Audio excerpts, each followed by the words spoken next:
Welcome back. My name is Kimberly Graham. I am your co-host of the Affluent Marriage Podcast. So excited that you guys are here. If you've already listened to part one, hooray for you. We've been talking about building wealth and going through all the different strategies that there are from the various books that we've read. And I'm so excited because this part two is going to blow your mind. We have so many more tips to talk about. So make sure if you haven't gone back to part one, go back now. But if you're here and you're ready for the continuation, buckle up. Let's get ready and welcome back to the show. All right. So number 3. Okay. Diversify your income streams. Rachel recommends having multiple income streams to protect yourself from economic downturns or other unexpected events. This can include a combination of active and passive income streams. So we kind of already talked about this. You know, what are some of the ways that we made money? If you just want to remind people real quick, what are some things that we did to avoid, our downturn? So I'm trying to think if there's any like specific downturn that we had. I don't know, you might have someone off the top of your head because he makes all the notes and he just says, Kim, I just want you to just talk. But I feel like there are some times, like for example, when we created our emergency fund, I'll say this, there right? It is. Okay, that's what you're asking for. Okay, when we created our emergency fund, that is what, you might have heard it from Dave Ramsey, but I feel like every financial guru will say this. You want at least 3 to 6 months of expenses. I can't tell you how many times I have people say, wait, but I spend like $4,000 a month and it includes me going out and getting blowouts every week and blah, blah, blah, blah, blah. Like that's not what we're talking. We're talking the stuff that you absolutely need to keep your house running. That's the most important. That times 3 or times 6. So we had a very, very big intact emergency fund. And we also have other funds that are for different things like going out to eat, entertainment, vacations, the girls' tuition, cars, auto, repairs. So we have a lot of cash just sitting. That's just for stuff that emergencies or things that are just going to happen, routine things.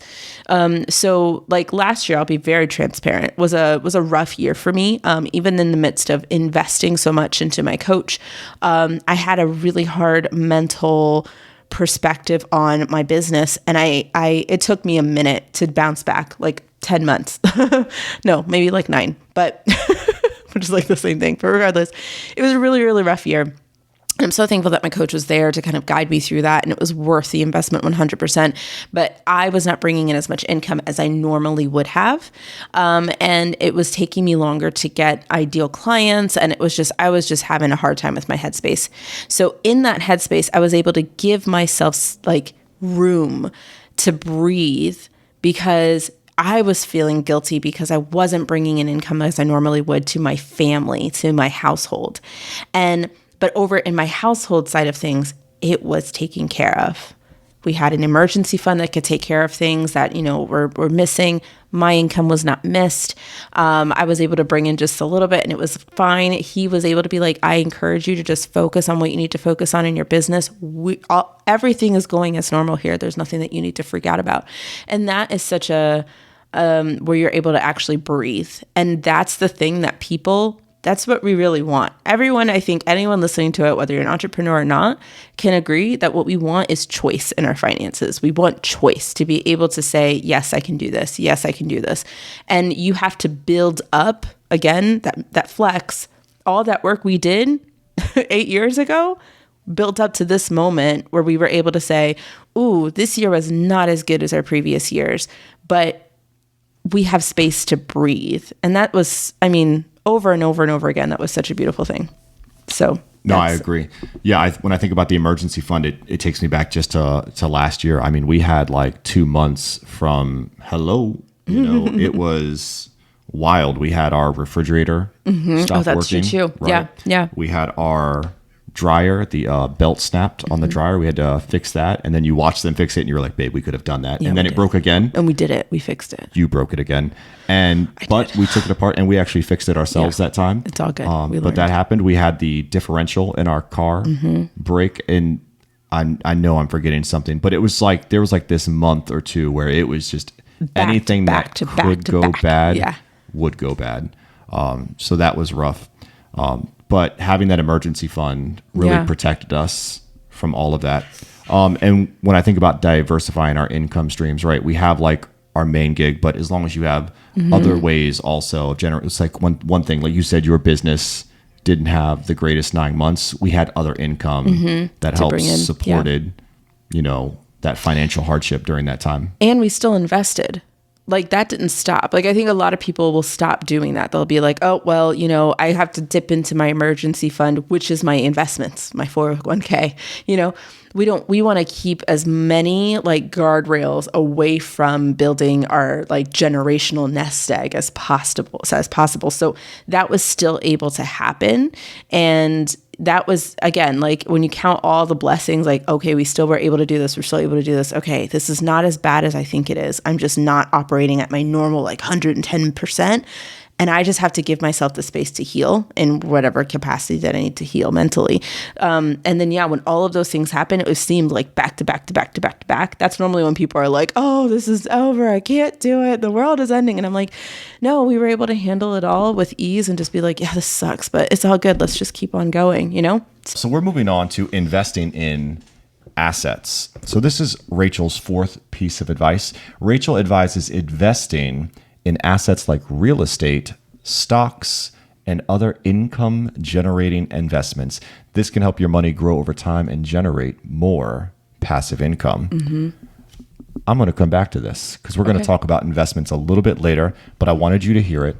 But we're going to talk about this more when we talk about passive income. Okay. All right. So last tip for building wealth is building a team. And this is more so for like those entrepreneurs who have started their own business, right? It's different for people who have a ceiling and people who don't. Build a team. Rachel stresses the importance of building a team to help you grow your business and build wealth. This can include hiring employees, contractors, and outsourcing tasks to free up your time to focus on higher value activities. My favorite part about this part where she talks about building a team is there's a portion of the book where she references people who have drivers. And she's like, why do you think people have drivers? Is it to be, flashy and say, oh, I have a driver? And then she was like, no, that you know what they're doing in the back seat? They're calling people, they're networking, they're taking Zoom calls, they're calling, people, they're making deals. Like they're coming up with their next idea. They're working in those back seats or whatever. They're not just like out there, just like, you think in Home Alone with a big cheese pizza and like and some ice cream sundaes, right? They're actually working. And that was something that I was like, oh my gosh, you're right. Like hiring a team is like pivotal to making sure that you can be in your zone of genius at all times. That's why these people who are, up there doing the tech businesses or whatever you want to call them, like they have all these people doing their bidding for them so that they can be completely focused on their zone of genius. And they surround themselves around people who are geniuses in other facets of business or whatever, so that they can kind of outsource those tasks. Yeah, I do think people see that outsourcing as like laziness, and they're like, oh, you just want to sit around your house while someone cleans it, or you want someone to do your laundry for you, you want someone to drive you, like, oh. See, I feel like that's just also a Western culture thing. I feel like if you go to different countries, they would welcome that. Like even with child rearing, that's not something, it's so Western that we have to be home with our kids and like not have any other support.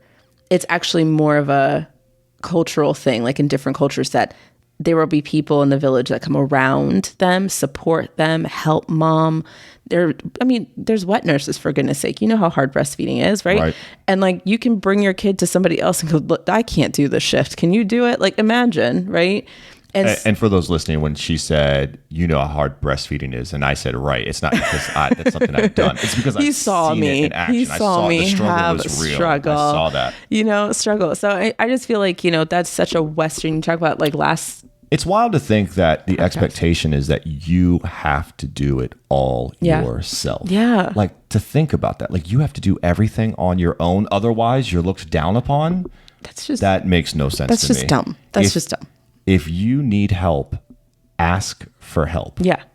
That applies to anything in life. Yeah.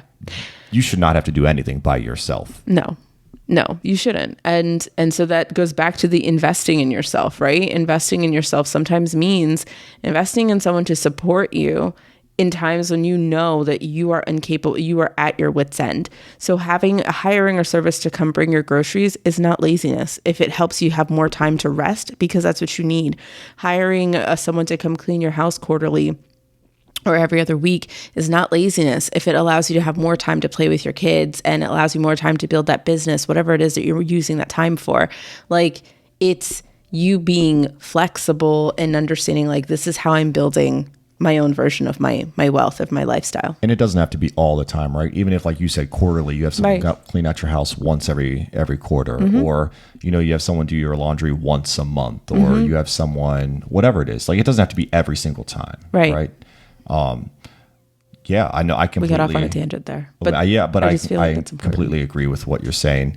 And I think beyond, I'll say this because I talked about it's more for entrepreneurs, but we're going to talk about this in our six part of our series where it's important to have people surround you no matter what your job is. Because I had a friend who has a ceiling on his income, but I was able, and his friends were able to come alongside him and talk about, man, you need to go seek a promotion. Yeah. Because you've been doing this job for a while and they are highly dependent on you. Like, you need to talk to them. Yeah. And he was able to talk to his boss and ask for a promotion, and he got it. Yeah. Right. So he had a team that was on his side. We were more like the friends or the cheerleaders in that stance. Yeah. But it's important to have coaches and mentors and people like that too, no matter you're a business owner or to see the good in you, to see the potential in you, for sure. So again, I need to point out here before we move on to our next part of this, you know, little quip here. I told you we're going to get excited about this episode. I know. Remember, building wealth is long term. Yes. It's for the long term. It's the long run. It's a slow process that requires discipline, persistence, and patience. Please don't come on this and think, oh, I'm going to learn how to get rich quick. There is no such thing. No such thing. Unless you win the lottery, but chances even that, no such thing, because you don't have the habits to hold on to that cash. A lot of those people go broke, by the way. You don't have the habits to hold on to those cash. Like, you don't even have the habits to hold on to what you currently have. How are you going to have habits? I'm sorry. How are you going to have habits? I liked it. Gram it. Gram it. How are you going to have habits to hold on to multi-million dollars coming into your hand when you can't even hold on to the $10,000 that just came through your hands in the last quarter? That's, I feel like, you know, like that's just, no, that's idiotic to me. It's wild. It is. It is. So all right. It's a long game. Let's bring it back, okay? So to remind everyone what we're talking about today, this is our second takeaway from the book, We Should All Be Millionaires. Rachel says, building wealth is about creating multiple streams of income, including passive income from investments and assets. We've talked a little bit about how to build wealth, how Rachel thinks we should build wealth, what multiple streams of income looks like. So we're going to talk a little bit about passive income from investments and assets. Okay. All right. Creating passive income. So here are some things that Rachel talks about, the ways that she has created passive income. And then we'll kind of talk about what we're doing and what we're trying to do. Okay. So something that she's done is she has created digital products. This is one way that she tries to create passive income. She suggests creating digital products like ebooks, online courses, and templates that can be sold online.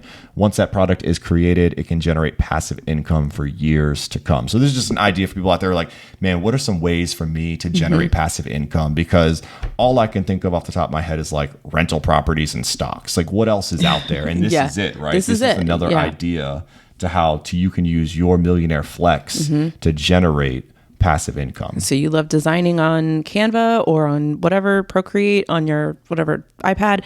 This is a great opportunity, right? Like, this is a good place for you to start your, building of income. Here's the thing that I noticed that, and you're going to notice for all of these that I'm looking at, that you're going to notice that, it seems like, you just create the digital product, you put it out there, and it can generate wealth. But there's one part missing in there. It requires work. It requires marketing. It requires consistency. It requires you showing up even when you feel like you don't want to, when you're tired, when it's 10 o'clock at night and you're like, it requires consistency so that people can see you as that brand. It might not be something that happens instantaneously. it's market research, finding out what your audience is actually looking for. So these are the things that in all of these things that are not mentioned, but are very much a pivotal part in you being a success, because you have to put yourself out there, release the idea of feeling salesy, or everyone's going to know me as the person who does that. Good. If they know that you're the person who does that, they'll come looking for you when they need this, digital product or whatever.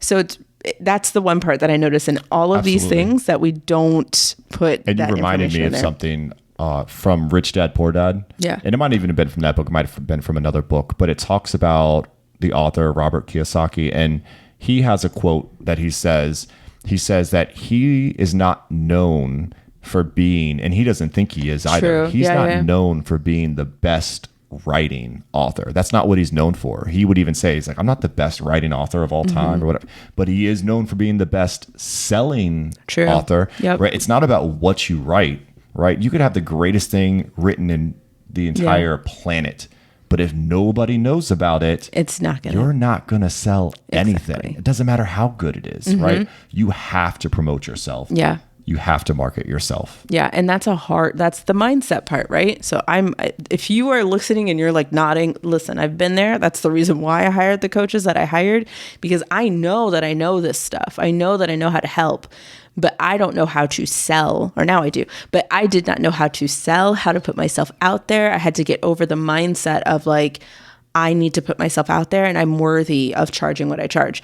That is a totally different thing that you have to know. You have to cultivate that in yourself. So give yourself patience with that. All right. Another way that you can generate passive income, this might apply to you, it might not, but something to be aware of is affiliate marketing. So Rachel recommends promoting products or services that align with your brand and values to your audience. By including affiliate links, you can earn a commission on any sales made through those links. Fun fact, focus on if you are, I think male and female can do this. UGC creators are new. So they're user-generated content. And that's a new thing that I've seen on social. And so basically it doesn't require you to have an audience, but you do need to have, ability to use a phone or some type of camera to, film devices or to film whatever, product that you're looking at. And then what happens is you're able to use that, and companies will purchase that because it's coming from a real person as opposed to an actor or actress. They're trying to find something that's a little bit more personable to their audience, and they will pay you for that. So there's so many, I'm telling you, infinite amount of ways to use something like affiliate marketing. That's just one example, but I could go down a rabbit hole just from that right there, because there's so much out there. So stop limiting yourself to, I can't, like all these like blocks that you're putting up for yourself. Stop it. Just stop it. Stop. Just stop. Get some help. Get some help. All right. So go on YouTube. We said digital products. We said affiliate marketing. Another way that you can generate some passive income for yourself is membership sites. So Rachel suggests creating a membership site where subscribers pay a monthly fee for access to exclusive content or services. This can generate a steady stream of passive income over time. Overtime, emphasis on overtime. Always overtime, right? None of these things are like, oh man, I'm going to have so much right now. But if this is something that applies to you, that is certainly an avenue that you can pursue to make passive income. All right. Licensing intellectual property. So if you have any intellectual property like patents or trademarks, you can license them to other businesses for a fee. This can generate passive income again, without much effort on your part. That's interesting. Something else that you can put on there is like books, songs, anything that you could get, royalties for. I have a fun story about that one. Tell me about that one. Okay. So do you know, this is going to tell a little bit about us and what we watch. So we love watching like Love is Blind, Selling Sunset, those like true trashy drama shows. Okay. And they always have really stupid songs in between the thing that always talks very specifically about what's happening. Yes, I love where you're going with this. Yes. Like, I'm wearing high heels and I'm a bad bee, type of thing, right? Those types of songs, right? And it has like this really great, anyway, so on TikTok, the girl actually who made this was like, I made this song, I made this song, I made this song. And they use it in other of these, like this genre. And she's like, yeah, they tell me what's happening in the scene and I just like make the song. And it's the most idiotic 8 seconds of a song. But she gets paid bank. And I'm like, to write songs that she knows and admits like this is just trash. So trash. But I'm like here for it. I'm here for it. I love it.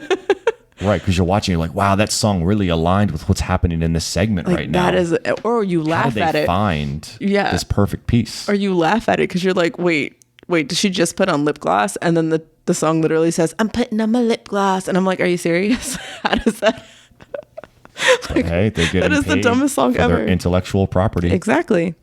Lastly, real estate investing, which is something we're looking to get into this summer, coming to a summer near you. Coming to a summer near you. So she also is a big proponent of real estate investment, which can generate passive income through the rental properties or even flipping houses or investing in real estate investment trusts. So I think what I need to say here is flipping houses is something that's really like caught fire, I feel like. And a lot of people were trying to do that. Some are very successful. Some are not. Some are not. You need to do what your millionaire flex is. You need to do what you're passionate about. Just because you see other people flipping houses doesn't mean you know how to flip a house. No. Could we flip a house? No. The answer is no. I have no handyman skills, and neither does he. Just kidding. You could put a nail in a wall. I can make animal balloons. I can make, you know, can. balloons into animals. But do you know what we can do? I have no problem putting a listing up on a website, and I have no problem, you know, purchasing properties that are already like, you know, somewhat done. Like that's fine with me. That's the part of real estate I'm fine stepping my foot into. Right. So what we've done basically is we've taken our home that we've lived in and we were paying off 23 years early. And now that it's pretty much done, we're going to put it on the rental market and we're going to live somewhere else and let this generate income. So it was a less risky way. Less risky. We're kind of risk adverse. We're really very conservative when it comes to our risk. Our motto, I feel like, is turtle speed or turtle power. Yes, like turtle we are power. definitely all about going slow. Yes. Go slow to go fast. Ooh. High five. We say that all the time. Well, it's okay. Go down to the next one. When we were in grad school, there was a teacher. Yell at me. We had a grad school teacher that told us to go slow to go fast, and we were like, "What? What does that even mean?" You know, being like such cheeky people. But now we find ourselves saying that, and we understand the process. Go slow to go fast. Yeah. No. And like we were saying before, we already said this, but like it needs to align. Whatever your passion and you're interested in, it needs to align with that.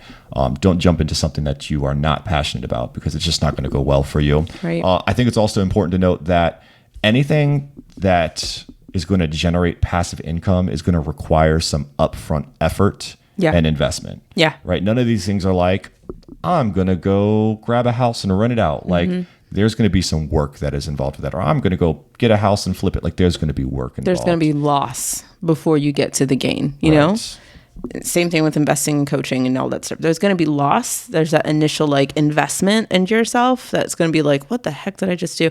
But then there's a gain that comes afterwards, and you have to stick around to find out what that gain is. If you give up, then you're not going to see it. Right. All the quotes from books are coming to me tonight. Every master was once a disaster. Oh my gosh. Right? He's just a book of quotes. I read. So, okay. So I know we're going to wrap up because I know this is one of our longer episodes, and I want to make sure that we have so much stuff that we want to share. But I do want to say this, right? So in that year of us, like of me and my like mindset or whatever, last year, the beauty of what that year brought is not only were we able to give space to be like, Kim, take your time, do what you got to do, but it brought us the opportunity to read. We read so many books in the space of like where my headspace was just not there. I was like, I need to read more then. So I read so much of the Bible. I also read so much of all these different books, like the one we're talking about today. And like we read Rich Dad, Poor Dad, Secrets of a Millionaire Mind, Everyday Millionaire. We have notes. We have quotes. We have 8 months. so much that happened from that valley situation. And I just feel like that's another version of what it looks like to invest in yourself, is like harboring onto it. And now we're regurgitating it out for you. So the last little segment here before we get into everything is going to be investments. Oh, geez. I know, but we just have so much to say. We need to say it. All right. You know? Rapid fire. No, just, hunker down. All right. Get ready for a good time. Buckle up. No. All right. So just real quick, just a few things here. This is kind of just from our perspective. So we'll go through this kind of rapid fire here. One investment that people look at is stocks. There are different types of stocks. We're not going to jump into them all. And fun fact, just thing to note, like everyone has their own strengths and weaknesses. Kimberly and I are not financial advisors. No, we're not. In that regard. That doesn't mean we don't know about stocks and bonds and mutual funds and all of that, but it's not our passion. I would tell you we outsource for that. We outsource. We have team members, right, who come in and help us and educate us on the best ways for us to invest our money. But that's not the place that we're going to be super risky. We already said we're very risk averse. So that place is like where we're like, okay, just tell us what to do. We'll do it. Educate us, all that stuff. But I'll tell you what I do know from reading. All right. Morgan Housel is the author of The Psychology of Money. And such a great book. In 2019, a lot of people played the stock market, single stocks, right? The stock market is hard to beat. Yes. It's like that for a reason, because if it was easy, right, everyone would just be winning with money. Yeah. The amount of people that lost investing in the stock market in 2019 was 85% of people. That's insane. Who invested lost money. Wow. That's insane. So when you're thinking about investing, you're like, I'm going to get rich quick. I'm going to put some money in some Apple stock, or I'm going to put some money in some, remember, 85% of people lost.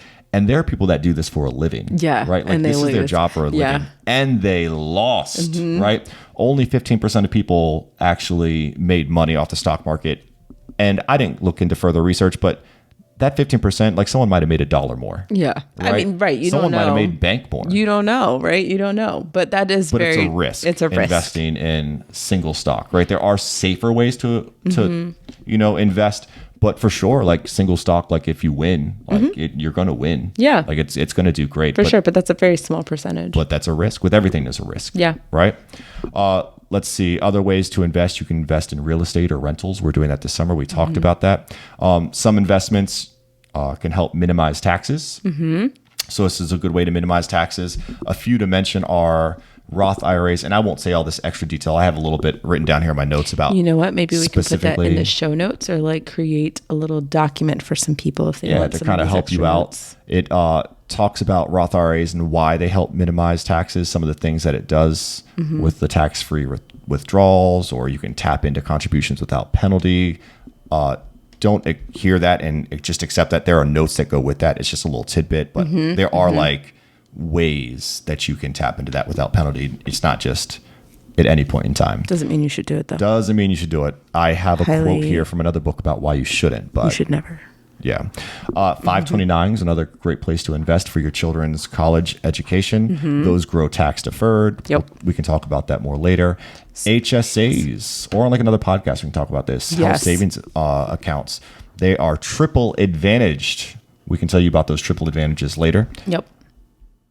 All right. So many good things, guys. There's so many different ways to build wealth. To talk about. There's so many ways to build wealth. It's crazy. It's crazy. But I think I know I see your CTA, right? Here's the deal. There are so many ways to build wealth. This is over an hour. So many ways to build wealth. The one thing that's stopping you from making a decision is one, probably your lack of understanding of your current financial situation. Right? So that's the first thing that's stopping you. And feeling safe in your current financial situation. You don't have savings, you have debt up the wazoo, whatever. These things are stopping you from even giving these things a chance. So once you have that down, then it's so much easier for you to say, okay, now I'm standing at the precipice of like all of these options. And now I can hire someone to educate me, hire someone to help me build this business or whatever, to kind of get to the next step of where I need to do what I need to do specifically for me to build my wealth. And then you have freedom to actually like play around with these options. But if you don't have that first part down, It's going to be really hard. This is going to feel super overwhelming to you. Exactly. Yeah. But this podcast is for people that are crazy about building crazy generational wealth. So you're going to be good. So we're talking to the crazy right now. We're talking to the crazy. So you're going to just fine. We're not talking to the broke ass Jeeves. Right? We're not talking. He was so excited to bring that one out. We're not talking to those people. He right? said that earlier. But they can learn from us. Yeah. They can learn from us. But that's not our target audience. Yeah. We're crazy. We're crazy. And we're talking to the crazy. Mm-hmm. All right. So we will talk more about assets and liabilities next time. But for right now, the call to action for this show is, what is your money flex? What do you have to your advantage that you can use to get ahead? Mm-hmm. We want you to think about that. And one more thing that we're going to add to our affluent archive and our little thing that we're pulling for our database today is play to your advantages. Play to your advantages. Everyone has a flex. Everyone has something that they can leverage. Everyone does. So use it. So make a list, write down what are your skills, your passions, what are your advantages, and play to your advantages. Mm-hmm. And that's how you win with money. That's how you build crazy wealth. Mm-hmm. Play to your advantages, play to your strengths. Don't do what you don't know. That's how you go broke. Yep. Play to your advantages. Make sure you know what's happening with your money. Manage it well. Guys, we have a lot to say. We do. We have so many themes and topics that I have written out here. We have a lot of knowledge. We've read a lot of books. We have a lot of life skills. We've been through a lot and we're doing a lot, and we want to share it with you and help you build generational wealth just like we are. Stick with us. The next episode we're going to be recording on Wednesday, and I can't wait to drop all of these for you guys so you guys can just learn so much with us. Yeah, I'm so excited that you guys are here. I hope that you guys buckled in for the ride. Make sure that you give a comment if you're watching YouTube, or if you're listening on Spotify. Drop us a message. You can actually email us at hello@theaffluentmarriage.com. It's a new website. It's a new email. But drop us an email there. We'd love to hear your insights. Was this good for you? Did this help you? What was your millionaire or money flex that you're going to actually use, as you're starting to figure this out for yourself? Yeah, follow us on Instagram, KG Millionaire Coach, or the Affluent Marriage Pod.